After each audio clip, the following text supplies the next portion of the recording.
যখন মনে হবে জীবন থেমে গেছে, তখন মনে রাখবেন আপনার জন্য আল্লাহর পরিকল্পনা এখনো শেষ হয়নি। কষ্ট আসবে, ব্যথা আসবে, কিন্তু মুমিন কখনো হার মানবে না, কারণ সে জানে এই দুনিয়ার জীবনটাই হলো পরীক্ষা। আর আল্লাহ তার বান্দাকে সেই পরিমাণে পরীক্ষা দেন যতটুকু সে সহ্য করতে পারে।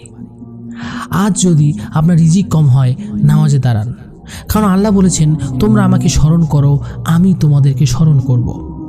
মানুষ আপনাকে ভুলে যেতে পারে, তুচ্ছ করতে পারে, কষ্ট দিতে পারে, কিন্তু আল্লাহ কখনোই আপনাকে ছেড়ে যাবেন না ইনশাআল্লাহ। তাই হতাশ হবেন না। রাত যতই অন্ধকার হোক, ফজরের আলো ঠিকই উদিত হবে ইনশাআল্লাহ। আপনার জীবনে সেই আলো ইনশাআল্লাহ আসবে, শুধু আল্লাহর উপর ভরসা রাখুন আর নামাজ পড়ুন, আর দোয়ার বন্ধন থেকে কখনো পিছপা হবেন না। আপনি ব্যর্থ নন, আপনি সেই মানুষ যাকে আল্লাহ তাআলা পছন্দ করেছেন পরীক্ষা করার জন্য। আর সেই পরীক্ষায় উত্তীর্ণ হওয়াই আপনার আসল সফলতা।